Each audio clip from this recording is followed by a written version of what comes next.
الحمد لله نحمده ونستعينه ونستغفره ونؤمن به ونتوكل عليه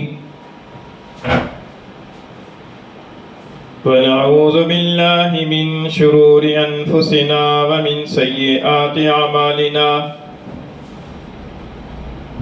من يهده الله فلا مضل له ومن يضلله فلا هادي له ونشهد أن لا إله إلا الله وحده لا شريك له ونشهد أن سيدنا وسندنا وحبيبنا وحبيب ربنا ومولانا ونبينا محمدا عبده ورسوله وصلى الله تعالى عليه وعلى آله وأصحابه وبارك وسلم تسليما كثيرا كثيرا أما بعد فأعوذ بالله من الشيطان الرجيم بسم الله الرحمن الرحيم والفجر وليال عشر والشفع والوتر والليل إذا يسر وعن أبي سعيد الخدري رضي الله تعالى عنه قال قال رسول الله صلى الله عليه وسلم سيد الشهور شهر رمضان وأعظمها حرمة ذو الحجة أو كما قال رسول الله صلى الله عليه وسلم صدق الله مولانا العظيم وصدق رسوله النبي الكريم ونحن على ذلك لمن الشاهدين والشاكرين والصلاة والسلام على سيد الأنبياء والمرسلين والحمد لله رب العالمين. گرامی قدر سامعین، اسلامی سال کا آخری مہینہ ذوالحجہ شروع ہونے والا ہے اور ذوالحجہ کا مہینہ یہ حرمت والے 4 مہینوں کے اندر شامل ہے.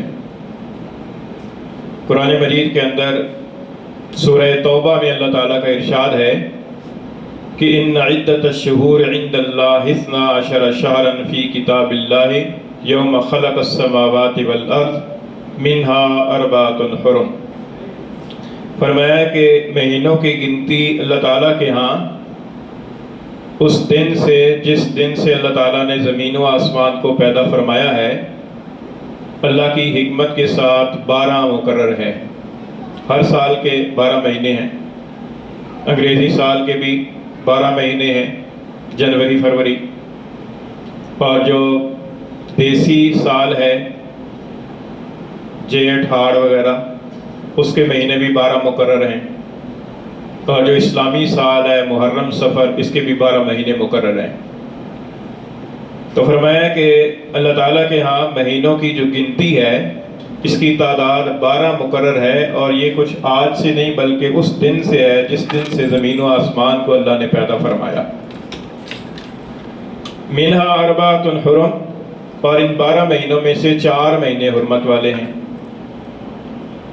4 مہینوں کو 12 مہینوں میں خصوصی احترام اور عزت اور عظمت حاصل ہے. یہ 4 مہینے کون سے ہیں؟ بخاری شریف کی حدیث میں سرور دو عالم صلی اللہ علیہ وسلم نے اس کی وضاحت فرمائی. فرمایا کہ ان 4 مہینوں میں سے 3 مہینے تو مسلسل ہیں جو لگاتار آتے ہیں، اور 1 مہینہ الگ ہے. وہ جو 3 مہینے مسلسل ہیں ان میں ایک مہینہ ہے ذوالقعدہ کا مہینہ جس کی آج 29 تاریخ ہے، اور دوسرا مہینہ ذوالحجہ کا مہینہ ہے جو آج شام سے چاند نظر آنے پر شروع ہو جائے گا، اور تیسرا مہینہ محرم کا مہینہ ہے جو اسلامی سال کا پہلا مہینہ ہے اور 12ویں کے بعد متصل شروع ہو جاتا ہے. یہ 3 مہینے تو مسلسل ہیں. اور فرمایا کہ ایک الگ سے مہینہ ہے اور وہ رجب ہے جو کہ جمادی الاخری اور شعبان کے درمیان واقع ہے. اس طرح یہ الفاظ حدیث شریف میں آئے ہیں کہ جمادی الاخری اور شعبان کے درمیان میں جو مہینہ رجب ہے وہ حرمت والا مہینہ ہے. تو یہ 4 مہینے حرمت والے ہیں۔ ان 4 حرمت والے مہینوں کی حرمت والا ہونے کا مطلب کیا ہے؟ اس کے علماء کرام نے 2 مطلب بیان فرمائے ہیں۔ ایک مطلب یہ ہے کہ ان مہینوں کے اندر قتل و قتال کرنا، جنگ کرنا منع ہے، اور یہ پہلی شریعتوں کے اندر تھا، اسلامی شریعت کے اندر یہ حکم منسوخ ہو گیا ہے۔ اور دوسرا مطلب اس کا یہ ہے کہ یہ مہینے حرمت والے ہیں، یعنی ان مہینوں کے اندر عبادت کرنے کا ثواب دوسرے مہینوں کے مقابلے میں زیادہ ہے، اور ان مہینوں میں گناہ کرنے کا وبال دوسرے مہینوں میں گناہ کرنے سے زیادہ ہے۔ تو یہ حرمت والا جو مطلب ہے یہ ابھی بھی موجود ہے۔ ابھی بھی ان مہینوں کی حرمت کا تقاضا یہ ہے کہ ان مہینوں کے اندر عبادت کا کام، نیکی کا کام زیادہ کیا جائے، اور گناہ کے کاموں سے حد الامکان بچنے کی کوشش کی جائے۔ امام ابو بکر جساس رحمہ اللہ ایک بہت بڑے مفسر قرآن اور فقیہ گزرے ہیں۔ وہ فرماتے ہیں کہ جو آدمی ان حرمت والے مہینوں کے اندر ہمت کر کے کسی عبادت کی اور کسی نیک عمل کی عادت بنا لے تو اسے باقی مہینوں کے اندر بھی اس عبادت کی توفیق ملتی رہے گی، اور جو آدمی ہمت کر کے ان مہینوں کے اندر گناہ سے بچنے کا اہتمام کر لے اسے باقی مہینوں کے اندر بھی گناہ سے بچنے کی توفیق ہوتی رہے گی۔ تو یہ حرمت والا مہینے ہونے کا مطلب ہے۔ اچھا، یہ جو حرمت والے مہینے ہیں، ان مہینوں میں سے ایک مہینہ ذی-القعدہ ہے جو آج ختم ہو جائے گا، اور دوسرا مہینہ ذی الحجہ ہے جو آج شروع ہوگا، کیونکہ اسلامی مہینہ جو ہے یہ چاند نظر آنے پر شروع ہوتا ہے، اور آج شام کو ذی الحجہ کا چاند نظر آنے کا غالب امکان ہے۔ زیادہ امکان اور زیادہ توقع یہ ہے کہ آج شام کو ذی الحجہ کا چاند نظر آ جائے گا، اور جب ذی الحجہ کا چاند نظر آ گیا تو ذی الحجہ کا مہینہ شروع ہو جائے گا۔ ذی الحجہ کے مہینے کے بارے میں حدیث شریف آپ کے سامنے پڑھی ہے۔ حضرت ابو سعید خدری رضی اللہ تعالیٰ عنہ سے روایت ہے، فرماتے ہیں کہ سرکار دو عالم صلی اللہ علیہ وسلم نے ارشاد فرمایا کہ سید الشہور شہر رمضان، کہ تمام مہینوں کا جو سردار مہینہ ہے وہ تو رمضان کا مہینہ ہے، وہ اعظمھا حرمتاً ذو الحجہ، اور ان تمام مہینوں میں سے جو زیادہ عظمت والا اور حرمت والا مہینہ ہے وہ ذی الحجہ ہے۔ ذی الحجہ اسلامی سال کا 12واں مہینہ۔ ذی الحجہ کے مہینے کے اندر اللہ تعالیٰ نے، جیسے رمضان کے مہینے میں اللہ تعالیٰ نے روزے کی عبادت مقرر فرمائی ہے، تراویح کی عبادت مقرر فرمائی ہے، اسی طریقے سے ذی الحجہ کے مہینے میں اللہ تعالیٰ نے 2 بڑی عبادتیں مقرر فرمائی ہیں جو اسی مہینے میں ہوتی ہیں، اور وہ عبادتوں ان میں سے ایک ہے فریضہ حج، جو اسلام کا بہت بڑا رکن ہے۔ وہ اسی ذی الحجہ کے مہینے کے چند دنوں کے اندر اس کے مناسک اور ارکان ادا کیے جاتے ہیں۔ اور دوسری عبادت قربانی کی عبادت ہے۔ یہ قربانی کی عبادت بھی اسی ذی الحجہ کے مہینے کے چند دن مقرر ہیں، انہی مقررہ دنوں کے اندر قربانی کی عبادت انجام دی جاتی ہے۔ ان چند دنوں کے علاوہ دوسرے دنوں میں نہ تو نفلی حج کیا جا سکتا ہے اور نہ نفلی قربانی کی جا سکتی ہے۔ قربانی چاہے نفلی کرنی ہو، چاہے واجب کرنی ہو، حج چاہے فرض کرنا ہو، چاہے نفلی کرنا ہو، چاہے کسی کی طرف سے حج بدل کرنا ہو، اس کے لیے یہی ایام مقرر ہیں، اور اسی وجہ سے اس مہینے کو بہت امتیاز حاصل ہے باقی مہینوں کی پر، کہ اللہ تعالیٰ کی جو مخصوص عبادات ہیں وہ مخصوص عبادات اسی مہینے کے اندر چند دنوں کے اندر ادا کی جاتی ہیں۔ تو اس اعتبار سے یہ ذی الحجہ کا مہینہ جو ہے نا یہ عظمت اور احترام والا مہینہ ہے، اور جو مہینہ ختم ہو رہا ہے وہ بھی عزت اور عظمت والا مہینہ تھا۔ اور ذی الحجہ کے مہینے کا جو پہلا عشرہ ہے اس کی خاص طور پر حدیثوں میں فضیلت آئی ہے۔ چنانچہ سورہ فجر کے اندر شروع کے اندر جو اللہ تعالیٰ نے آیات نازل فرمایا کہ والفجر ولیال عشر، فجر کی قسم اور 10 راتوں کی قسم۔ حدیث شریف میں آتا ہے کہ ان 10 راتوں سے مراد عشرہ ذی الحجہ ہے، یعنی ذی الحجہ کے مہینے کا پہلا عشرہ۔ آج رات سے جو ذی الحجہ کا مہینہ شروع ہوگا تو پہلی رات آج سے شروع ہو جائے گی، اس کی پہلی 10 راتیں اور اس کے پہلے 10 دن عشرہ ذی الحجہ، ان کی خاص طور پر فضیلت ہے۔ قرآن مجید میں اللہ تعالیٰ نے ان 10 راتوں کی قسم کھائی ہے۔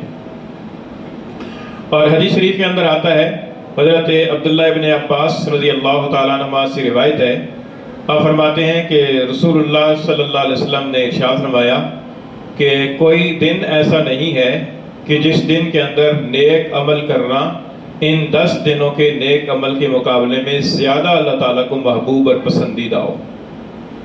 یعنی یہ جو 10 دن شروع ہونے والے ہیں، ان 10 دنوں کے اندر جو نیک عمل کیا جائے گا، تو باقی کوئی دن ایسا نہیں ہے کہ جس دن کے اندر نیک عمل کرنا ان 10 دنوں کے نیک عمل سے زیادہ اللہ تعالیٰ کو پسندیدہ ہو. یعنی سب سے زیادہ پسندیدہ نیک عمل انہی 10 دنوں کا ہوگا.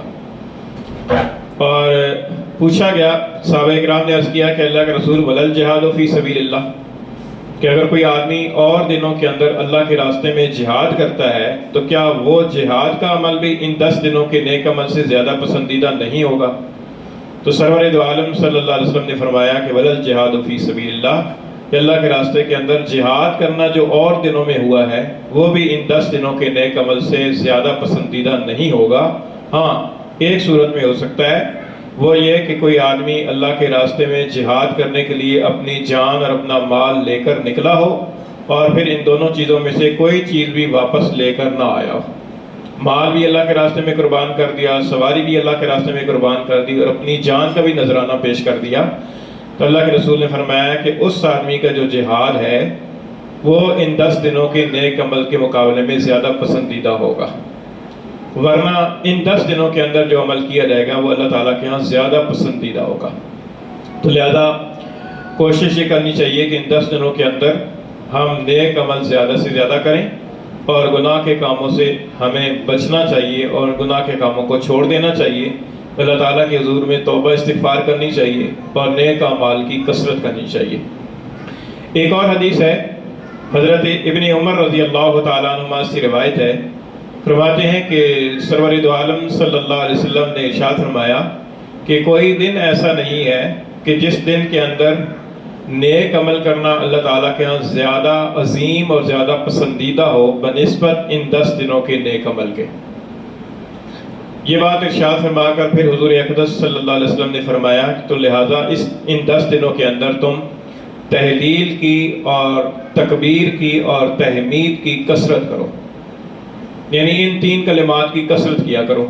تہلیل کہتے ہیں لا الہ الا اللہ، اور تکبیر کہتے ہیں اللہ اکبر، اور تحمید کہتے ہیں الحمدللہ. اور ایک دوسری حدیث ہے جس میں تحلیل اور تکبیر کے ساتھ تسبیح کا لفظ ہے. تسبیح کہتے ہیں سبحان اللہ کو. تو ان دونوں حدیثوں کو اگر ملا کر جمع کیا جائے، ملایا جائے، تو ان دونوں حدیثوں سے معلوم ہوتا ہے کہ ان 10 دنوں کے اندر تیسرے کلمے کی کثرت کرنی چاہیے. سبحان اللہ والحمدللہ ولا الہ الا اللہ واللہ اکبر، ان کلمات کی ان دنوں کے اندر کثرت کرنی چاہیے. حدیث شریف کے اندر اللہ کے رسول نے یہ تعلیم فرمائی ہے. تو لہذا ان 10 دنوں کے اندر جہاں فرائض اور واجبات ادا کیے جائیں اور گناہوں سے بچنے کا اہتمام کیا جائے، تو وہاں پر ساتھ ساتھ ان کلمات کی بھی کثرت کی جائے. ہو سکے تو صبح و شام 100 مرتبہ، زیادہ ہمت ہو تو 200 مرتبہ، 300 مرتبہ صبح، 300 مرتبہ شام تیسرے کلمے کے تسبیح اور اس کا ورد کرنا چاہیے. اور یہ جو ذکر کیا جائے تو یہ ذکر اس دھیان کے ساتھ کیا جائے کہ ہمارے دلوں میں اللہ تعالیٰ کی عظمت اور کبریائی بیٹھے، کیونکہ ان کلمات کی کثرت کرنے سے مقصود یہ ہے کہ اللہ تعالیٰ کی عظمت، اللہ تعالیٰ کی توحید، اللہ تعالیٰ کی بڑائی اور اللہ تعالیٰ کی کبریائی کا تصور جو ہے وہ ہمارے دلوں کے اندر پختہ ہو.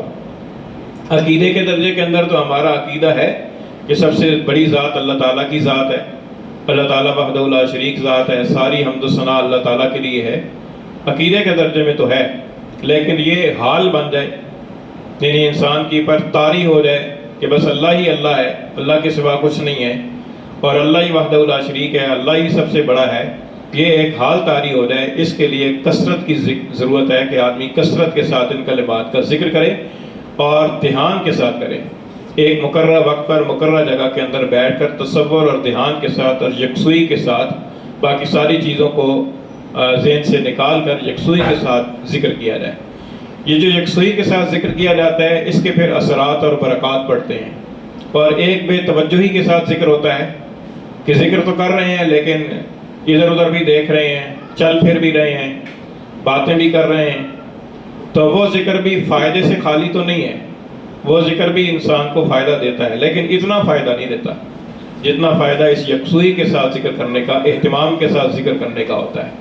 تو چلتے پھرتے بھی ذکر کرنا چاہیے. وہ ذکر بھی ثواب سے خالی نہیں ہے، ثواب تو ملتا ہی ہے، لیکن یکسوئی کے ساتھ ذکر کریں گے تو اس کے اور اثرات اور برکات پڑیں گے. اچھا، ایک اور حدیث ہے جس کے اندر حضرت یہ تو حضرت ابن عمر تھی، دوسری حدیث حضرت ابو ہریرہ سے ہے.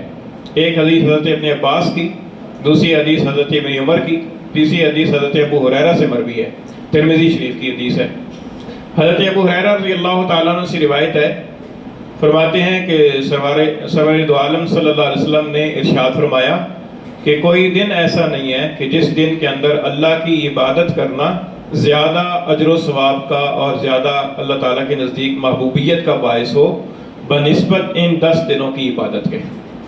یعنی ان 10 دنوں کے اندر جو عبادت کی جاتی ہے اللہ تعالیٰ کے ہاں اس کا اجر و ثواب بھی بہت ہے، اللہ تعالیٰ کو پسند بھی بہت ہے. پھر اس حدیث میں حضور صلی اللہ علیہ وسلم نے آگے فرمایا کہ ان 10 دنوں میں سے ہر دن کا روزہ جو ہے وہ 1 سال کے روزوں کے برابر ہے، اور ہر رات کا جو قیام ہے وہ شب قدر کے قیام کے برابر ہے. یعنی یہ جو 10 دن آج رات سے شروع ہوں گے تو یکم ذی الحجہ کی رات سے لے کر 10 ذی الحجہ کی رات تک، ان 10 راتوں میں سے ہر رات کا جو قیام ہے وہ شب قدر کے قیام کے برابر ہے. اتنا زیادہ اجر و ثواب ہے. اور ان جو پہلے 9 دن ہیں، کیونکہ 10 دن کو 10 ذی الحجہ کو تو عید ہو جاتی ہے اور عید کے دن روزہ رکھنا منع ہے. عید سے پہلے 9 ذی الحجہ تک کے جتنے روزے ہیں ان میں سے ہر روزے کا جو ثواب ہے وہ سال بھر کے روزوں کے برابر ہے. اور بعض حضرات نے فرمایا کہ یہ فضیلت پہلے 8 دنوں تک ہے، یکم ذی الحجہ سے لے کر 8 ذی الحجہ تک ہر روزے کا ثواب 1 سال کے روزوں کے برابر ہے. 9 ذی الحجہ کا جو روزہ ہے جس کو یوم عرفہ کہا جاتا ہے، اس دن کا روزہ جو ہے وہ 2 سال کے روزوں کے برابر ثواب ہے، اس کی زیادہ فضیلت ہے.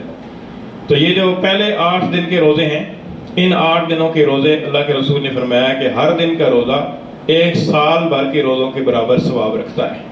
تو لہذا ان 10 دنوں کے اندر کوشش کر کے اگر اللہ تعالیٰ ہمت اور توفیق عطا فرمائے تو نفلی روزے بھی رکھ لیے جائیں، جتنے بھی اللہ تعالیٰ توفیق دے، 1 رکھ لیں، 2 رکھ لیں، 3 رکھ لیں.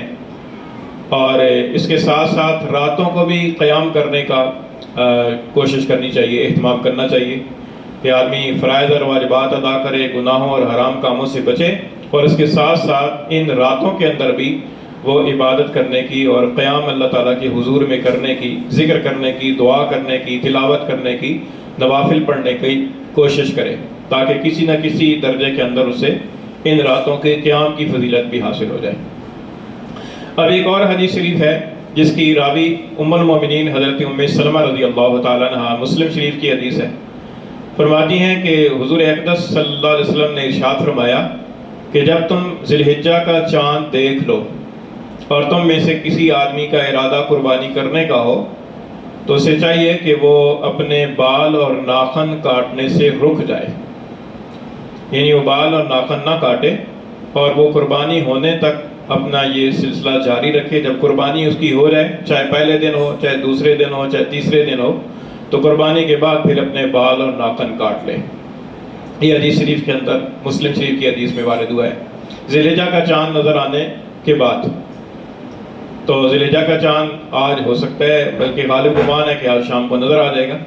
تو ذی الحجہ کا چاند اللہ کے رسول نے فرمایا جب کوئی دیکھ لے اور اس کا ارادہ قربانی کرنے کا بھی ہو، یعنی اس کے اوپر قربانی واجب ہے اور اس کا ارادہ ہے کہ میں نے قربانی کرنی ہے، تو اب اس کو چاہیے کہ اپنے بال اور ناخن کاٹنے سے رک جائے. اچھا، یہ حکم کس درجے کا ہے؟ یہ علماء کرام اور فقہاء کرام نے فرمایا کہ یہ حکم ہے مستحب درجے کا، فرض واجب درجے کا نہیں ہے بلکہ مستحب درجے کا ہے. مستحب کا مطلب یہ ہوتا ہے کہ اگر اس حکم کی پر عمل کر لیا جائے تو ثواب حاصل ہوتا ہے، اور اگر کوئی آدمی عمل نہ کرے تو اسے گناہ نہیں ہوتا، اس کی پکڑ نہیں ہوتی، گناہ گار نہیں ہوتا. تو لہذا اگر کوئی آدمی جس کا ارادہ قربانی کرنے کا ہو اور وہ ذی الحجہ کا چاند نظر آنے کے بعد اپنے زائد بال زیر بغل، زیر ناف اور لبیں اور اسی طریقے سے ناخن وغیرہ نہ تراشے، رکا رہے اور قربانی کرنے کے بعد تراشے اور اس کو ثواب سمجھ کر اس بات کو اختیار کرے تو اچھی بات ہے، ثواب کا کام ہے.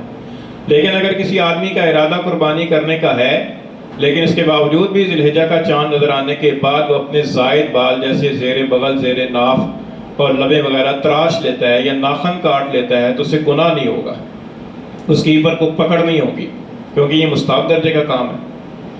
اور اس کے ساتھ ہی یہ بھی ذہن میں رکھنا چاہیے کہ ہمارے ہاں بعض لوگ اس مستحب عمل کا تو بہت اہتمام کرتے ہیں، لیکن جو واجب درجے کا عمل ہے اس کا اہتمام نہیں کرتے۔ اور وہ واجب درجے کا عمل یہ ہے کہ داڑھی ایک مٹھی تک رکھنا واجب ہے۔ یعنی داڑھی کے بارے میں حدیث شریف میں جو ہدایات آئی ہیں، فرمایا گیا ہے کہ داڑھی کو بڑھاؤ اور مونچھوں کو کٹاؤ۔ تو داڑھی کو بڑھاتے رہو، یعنی داڑھی کے بال آئیں تو ان کو آنے دو، ان کو نہ کاٹو نہ مونڈو، بڑھتے رہنے دو۔ جب وہ ایک مٹھی ہو جائے تو ایک مٹھی سے جو زائد بال ہیں ان کو تراش سکتے ہو۔ اب ہمارے ہاں اس واجب کا تو کوئی اہتمام نہیں ہوتا، اس واجب کے بارے میں تو کوئی فکر نہیں ہوتی کہ یہ واجب ہے، اس واجب کی بھی عمل کرنا چاہیے، حالانکہ یہ واجب ہمیشہ کا واجب ہے۔ اور یہ جو مستحب درجے کا عمل ہے، جو چھوٹا ہے درجے کے اعتبار سے، اس عمل سے چھوٹے درجے کا عمل ہے، اور ہے بھی چند دن کا، اس عمل کا بعض لوگ بہت اہتمام کرتے ہیں۔ تو ٹھیک ہے، اہتمام کرنا چاہیے، مستحبات کا بھی اہتمام کرنا چاہیے۔ مستحبات اس لیے نہیں ہوتے کہ ان کو چھوڑا جائے، کیا جانا چاہیے، لیکن جو درجے کے اعتبار سے جو واجب درجے کا حکم ہے وہ اس سے کہیں زیادہ ہے، اس لیے اس واجب کا بھی اہتمام کرنا چاہیے۔ داڑھی جو ہے نا وہ ایک مٹھی تک رکھنی چاہیے، ایک مٹھی سے کم کرنا، داڑھی کٹوانا یا داڑھی منڈوانا، یہ ائمہ اربعہ میں سے کسی امام کے نزدیک بھی مباح نہیں ہے۔ ان چاروں ائمہ کا متفقہ مسئلہ ہے، چاروں ائمہ کا اجماعی مسئلہ ہے، پوری امت کا اجماع ہے۔ سارے انبیاء نے پوری داڑھی رکھی ہے، سارے صحابہ نے پوری داڑھی رکھی ہے، سارے ولیوں نے پوری داڑھی رکھی ہے، اور صالحین کا شعار ہے، اس لیے اس بات کا ضرور اہتمام کرنا چاہیے۔ ہمارے ہاں اس کی طرف سے بہت کوتاہی ہوتی ہے، تو یہ مستحب درجے کا عمل یہ ہے۔